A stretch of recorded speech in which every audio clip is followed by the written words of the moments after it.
Look who pulled up for a catch-up. It's really here from 947 Afternoons. And if you're here, it means you've got taste. Go ahead, enjoy the moment you missed. But don't ghost me. Weekdays, 12 to 3 p.m. on 947. I'm loud and way more fun in real time. And yeah, there's more audio magic waiting for you right here on Prime Media Plus. Your story on 947 Drive with Tando. Oh man, our favorite days of the week, Fridays. Yes, because the weekend is here, but also because we get to sit with, the greatest South Africans that have overwalked this country. Our guest today is a dreamer, a disruptor, one of SA's most influential cultural figures through the highs and the lows and everything in between. He's remained unapologetically himself. And today we celebrate the man behind the legend, ladies and gentlemen, the L.E.A. Your story on 947 Drive with Tando. Getting up close and personal with the people behind the stories. All right, right about now, I want to bring everybody's club status right back down to the ground level. Big shout out to Blind Check Kwane, Shibaba Do, Shibabu. And of course, we can't forget Kenny Main Street, because now we in the main. It's L.E.S. Yeah. So everyone I know in South Africa is like Adales. I grew up in a house that was always having parties, and I just love throwing parties. Northside, when I roll through, 2C, hold it down, pocket room.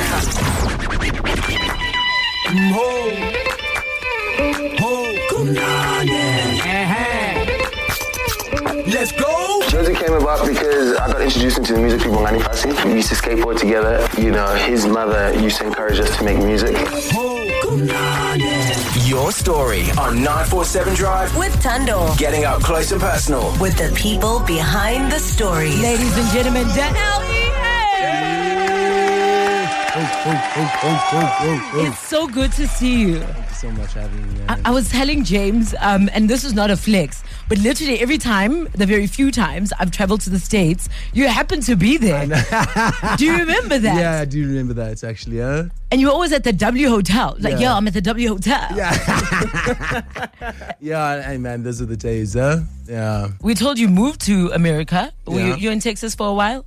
Yeah, I've been in Texas, but when I'm in America, I usually go hit LA, hit New York, But yeah, man. And I mean, it all started, you were born in Washington, D.C. Yeah. I remember being confused, like, why does this guy speak with like an American accent? That's twang. But truth is, you were born in the States. Yeah. I was born in the States, born in DC.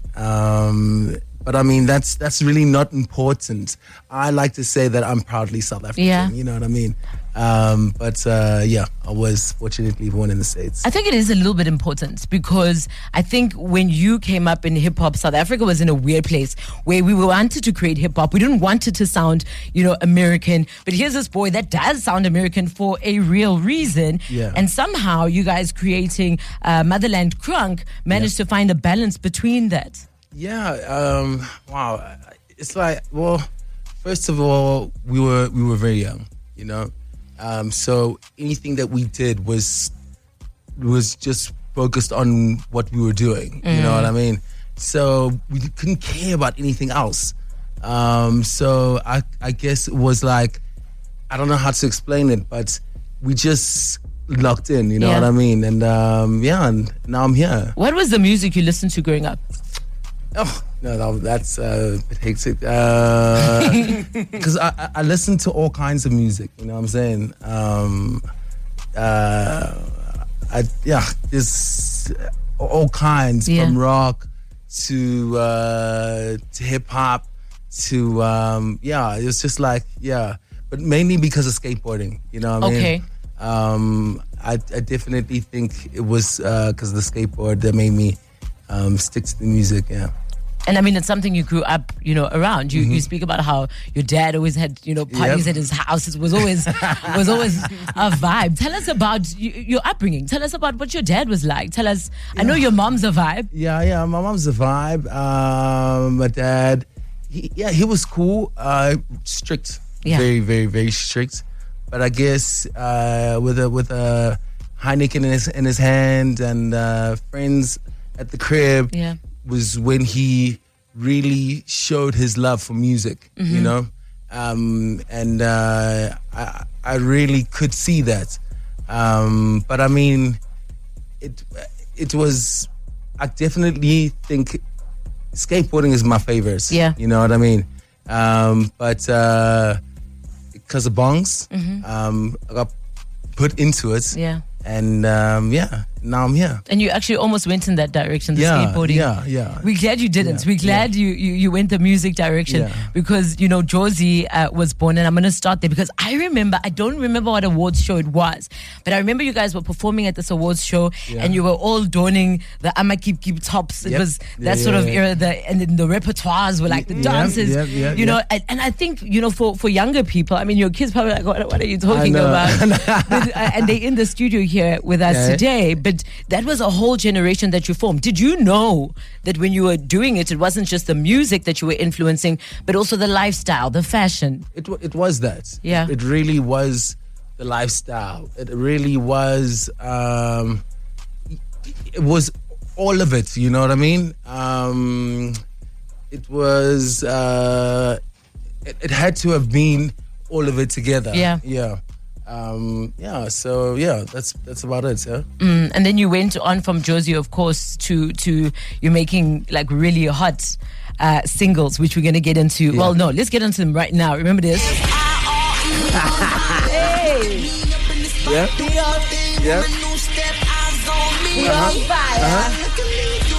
And I thought, let's just remind those who don't know, right? Yeah. Those who don't know, let's put them on. I brought her here to listen. Yeah. Yeah. So.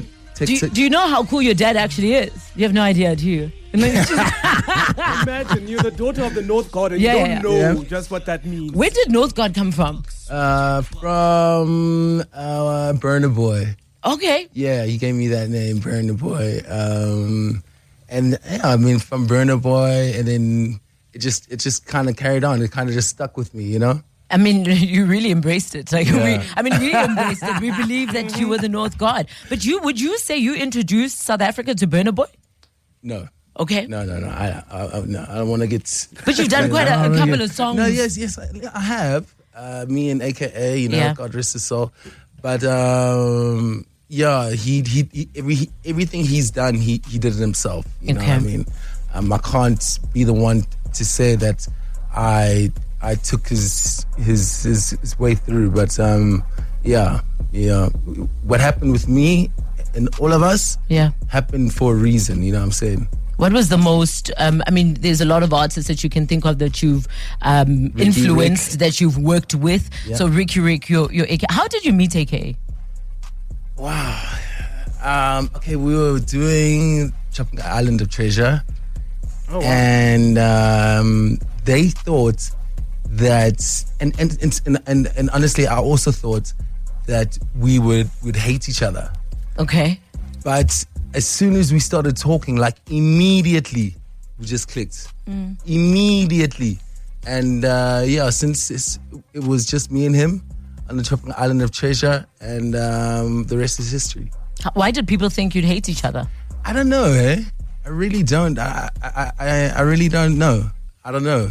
It's because hip hop is like real manly, real, you know. The rivalry. Yeah. So it turned out completely opposite. Yeah. And he was my boy.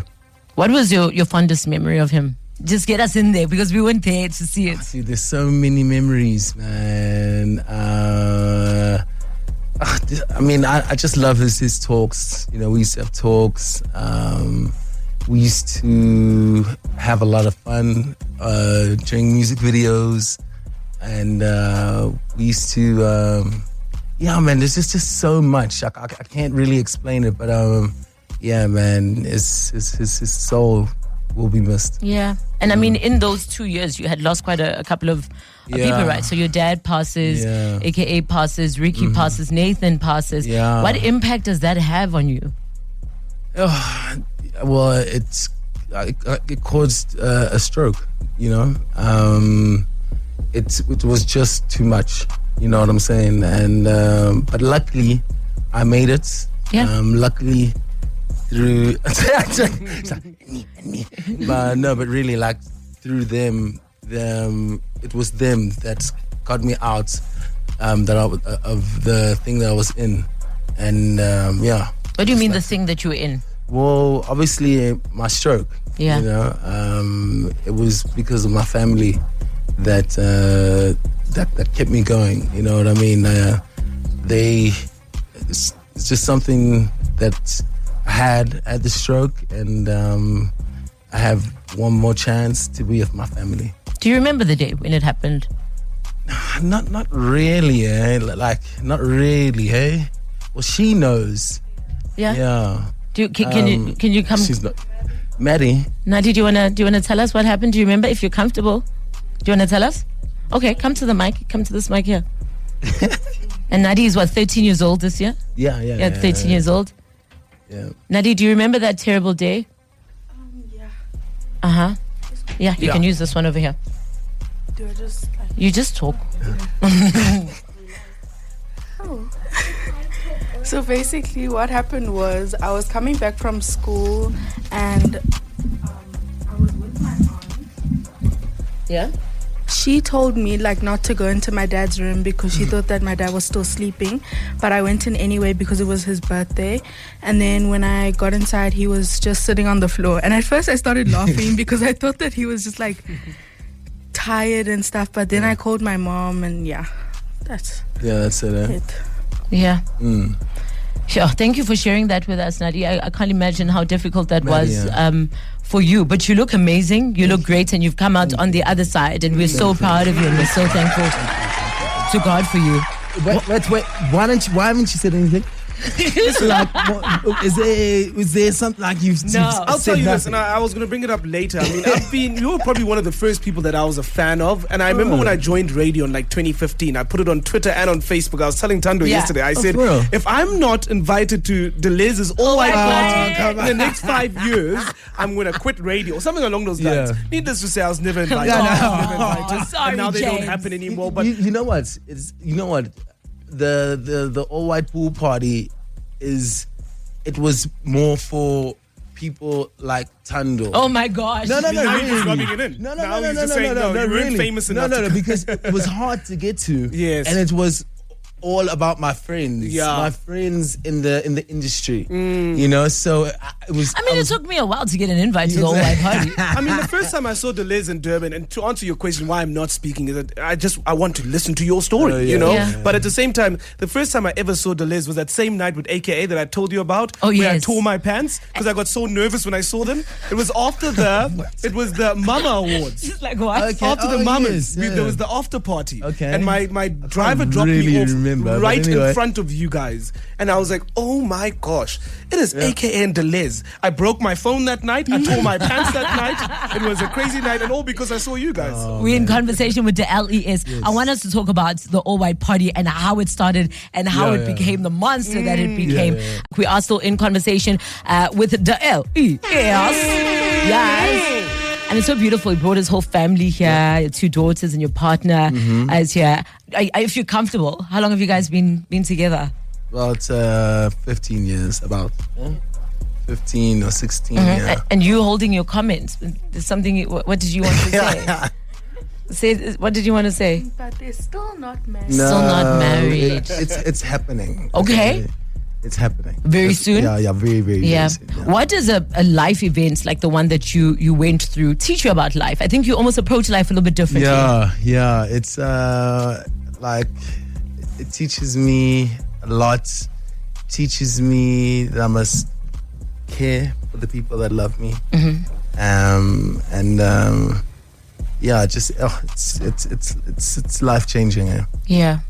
Do you reckon you were? I think we all somehow walk around with personas, right? Because I know you personally. In fact, Les's dog bit me. Yes. See the scar? Yeah? That's from that's What type of dog was this? it was a little Chihuahua. No. Ralph is a It's mixed. Maltese. Yes. Oh, like A a Maltese Maltese, breed. yes. Okay. And you know I love dogs, so I was playing with the dogs. Ralph is not having it. I know. And I've got the scar, to this day. But I mean, my point is, we walk around with these personas, and you almost feel like, and correct me if I'm wrong, like that doesn't matter anymore. Yeah. Like you realize what is important in life. Exactly. And that's the people around you. That's these people. Yeah. Yeah, it really is. Because at the end of the day, all you have is your family, and it's for me. I can honestly say that it's so. Yeah, it's amazing. Is there something you wish you had done differently? Well, yeah, but then again, it happened for a reason. You know what I mean? So it gave me another chance, and I'm going to do right. Are you comfortable to share what it was that you wish you had done differently? No. No? Yeah. Okay, let's talk about let's talk about the all-white party, right? Yeah, because that was the yes, LES. that was the Anyone moment. who was in Joburg wanted to be at this party within the groove. Mm-hmm. How did it start? It started in 2011. It just started off as me and my homies, man. You know, it's of course I had to make it private because I wanted to create a party for us. Yes, you know what I mean. No paparazzi. You know, people like you can go and have fun. And what about people like Msizi? Breaks my heart. But hey, you never know. It might come back. It might come back. Yeah, it was shut down by the city of Joburg the one year. Yeah, the 1 year. That year. But we just moved it in. But I mean, that year we had so much planned. We had a mermaid. Yeah. We had a mermaid. That was going to do what? Like pose by the pool. I swear we had a mermaid. Yeah. What else? We had so many things. We had a huge stage. Yeah. Wow, and we just didn't. This stupid guy. He said everything is sorted, but it turned out it wasn't sorted. In terms of the regulations that you need to submit. Yeah. And it was a mess. No, but I mean the all-white party was iconic. Yeah. Like if you weren't invited to it almost told you where you stand. You know, it was like it gave you the lay of the land. Yeah. Right. If you were invited to that party, did you envision it would get to that? I don't know. You know, when you in it, you don't really care. It's like all I cared about was the people that were there. Yeah. And cared about if they okay. Yeah, okay. If they're having a good time. Because like I said, it was a party for them. It was a party for like the people to enjoy themselves. You know what I mean? Just to dance until wee hours of the morning, you know? So yeah, man. Those are the days. I remember there was a song I told you I knew from beginning to end, and then he played the song, and then I couldn't sing it from beginning to end. But this part particularly, this was the part I said I could sing from beginning to end. All right about now, I want to bring everybody's club status right back down to the ground level. Big shout out to Pink Cadillacs, Russell the Love Muscle, Boogie Harry, R.I.P. Eldo, Mr. Who's Who, Glenn Shekwani, Shibaba Shibabu, and of course we can't forget She loves it. She loves the song. Yeah, she loves it. Yeah, she's losing her mind. Les's daughter. She loves it, yeah. Sorry, who is Shababu Do Shababu? Greg Shigwane. Yeah, they're like... It was a catchphrase, right? No, it was... I actually got the names from JR, actually. Okay. He knew them. They were old school radio DJs. Yes. Yeah. So Shibabu Do Shibabu was, if I'm not mistaken, a catchphrase that Shigwane used on his Metro FM. He had like a jazz show at the time. Yes. And then so all the other guys, Pink Cadillac. Also, there was a club in Hillbrow called Pink Cadillacs. Wow. And then who else was there? Russell the Love Muscle. Yes, Russell the Love Muscle. He was Russell the Love Muscle. No, who's that? He worked at Pink Cadillacs. Okay. Yes, and then Harry? Boogie Harry. Boogie Harry. Oh, I know. Boogie Harry was also a DJ, a radio DJ. I think he was. I'm not too sure. Correct me if I'm wrong, but I think he was Crazy Lou's. Yeah, Crazy Lou's. Crazy Lou's like a relative of sorts. Yes, I think so. And then he was a radio DJ at Metro FM in the 80s. There we go. Yeah. I'm sure all the listeners are like, how do you guys not know who these people are? I know. Well, you just got to bear with me. Of course. No, we're with you. And then there is Kick-Ass Kenny Maestri, who's at 702, of course. Yeah. So, and then, pretty much. That's such a beautiful ending to that song, and I think it's the most iconic part in my mind of the song, because again, it's paying homage to the people that came before and who created the platform. Speaking of, what do you think of the state of South African hip hop as it stands? Oh, I knew it was going to happen. Okay, look, I think it's dope. Really, I think it is. It's just the kids; they've got their own way of doing it, you know what I mean? You can't expect them to do it like we did it. They have to do it their own style, and their style. Yeah, it's fine.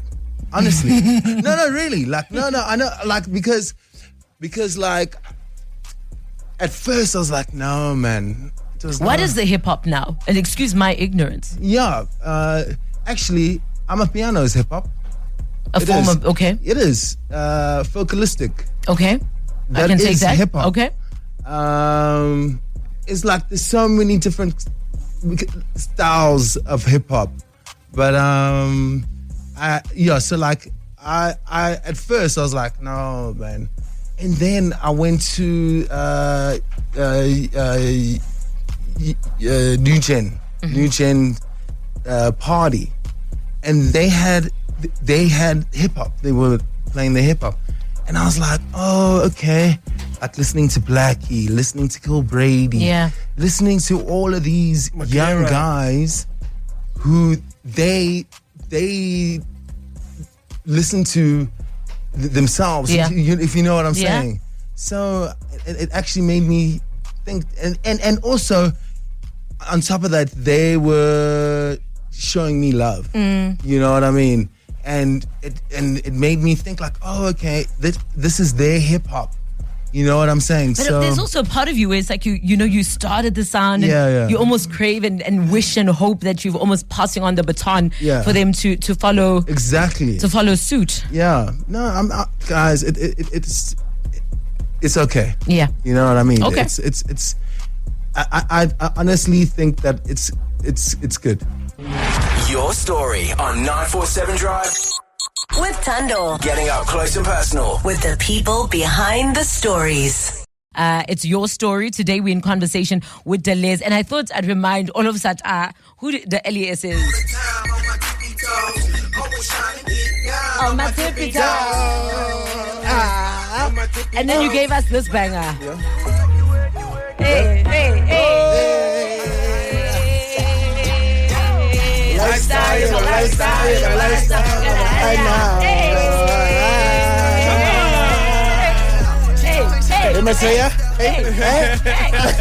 And then you also gave us this banger. Hey, the video was lit on the video. Who came up with the concept? No, I went to what is the guy's name again? I forgot the name. I'm so sorry, guys. If you're listening, I still love you. I'm sure they completely understand. Yeah. But I went to them because they did a video with Danny K. And actually it was you, hey. Yeah. So and then then I decided to call Fort. Was it Fort? No, it was Fort. I don't know. But and I gave it to them, and also that video was a bit of my Tropica, Island of Treasure. Yes. So Tropica was very a big deal for you because you won, and then you started Fresh to Death Productions of the money from Tropica Island of Treasure. Yeah. And I mean Gemini Major came out of that. Young Achieve came out of that. Yeah. Can you believe that's all you? Yeah. No, obviously I can't. But I actually lost every single challenge except the last challenge I won. How much did you win? $1 million. Wow. Yeah, $1 million cash. Your daughters didn't know that. They're like, where's the money now? Well, in the studio. Yeah. In the studio. So the studio at home is where the money is. Yes. And then the leftover was that video. Wow. Yeah. What was it? Tell me how you met Younger Chief. Younger I've known for a very, very long time. He used to work with Questa. He was always in the industry. But he was with with AKA a lot. And I think I was in his first video. I'm not too sure. I just can't remember. Yeah, and then we just got it on like that. And I mean, Younger went from being a lot of like behind the scenes to a rapper. Correct. To rapper. And now it just released his album. Yeah. It's actually out today. Shout out to Younger Chief. Album out today. Yeah. Okay. Yeah. All right. So shout out to Younger and man. It's been a minute, yeah. On the way, we'll do Vava's J Delez's selection.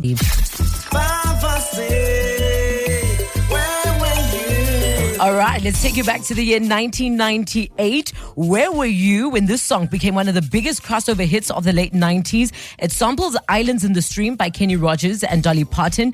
The song blends conscious rap, catchy hooks, and soulful melodies in a global hit. Do you know who it is? No. Okay, you'll never guess it. So it's Les's selection. Where does the song take you back to, Les? Well, it goes back to when I first met my angel. How'd you meet her? Where did we met? We first went. No, you tell the story. The ladies always remember the story. Yeah. Come here. I used to work at a shop called Fashion TV. Okay. Yeah. In Rosebank. And Les used to be at I'm a Kip Kip. Okay. So I used to keep just walking past Fashion TV. Yeah. Irritating me. This was like 2008. This was around 2008. And then I left. I went overseas for a couple of years, and then he was just hitting me up on Facebook. Getting in there. Yeah. You know what I mean? Yeah. And then, we met, in Rosebank. in the industry. In I was Rosebank. working at Latinova. Okay. What are you doing in He was Latin? always annoying me at the She door. used to work at the door. I used to work the door too. Is it? Yeah, I worked the At door. Latinova? At the bank. Remember the bank? Oh, yeah. In I remember the Rosebank. bank. Yeah. Oh, I'm giving away my age. This is their song. We were actually, as we were preparing for this chat of ours, I was like, what school? Msisi and I were trying to figure out like what school you went to. Yeah. What school did you go to? Okay, well, Brian Evan. Okay. And then I went to Crawford Lone Hill. And then I went to Bishop Haven. But then I wanted to do Cambridge. Okay. Which was like a bridging course. Yes. So you decided you're done with high school? Yeah, and I just never went. I swear, like I did not go to school because I was so into music and I was so into Bongani. Yeah. Like I was just like, oh dude, whatever. Yeah. My dad. This is Bongani Fasi now. Yeah. We'll just see whatever. But all I want to do is music. So you'd be at Bongani Fasi's house then, I Yes. presume, and you Yeah. guys, which was Brenda's house, Yeah. and you guys would be making music instead of being at school. Exactly. Yeah. Exactly. Well, we don't encourage it at home. Yeah. We don't. But no, listen, stay in we school. definitely do not encourage that. But I just loved being around music. Yeah.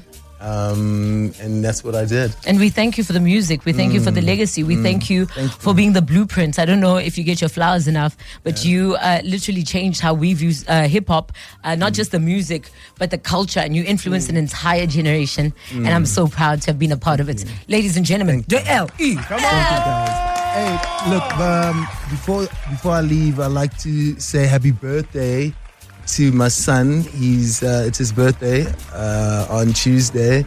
He's turning 5. Oh, baby. Makai. Happy birthday, Makai. Yeah, that's all I wanted. And I'm also very, very, very happy about what I see. Yeah, I'm very proud of you guys. Thank you, Leslie. And just keep growing. Yeah. Ladies and gentlemen, L-E-S. Let's go. Your story on 947 Drive. With Tando. Getting up close and personal with the people behind the stories.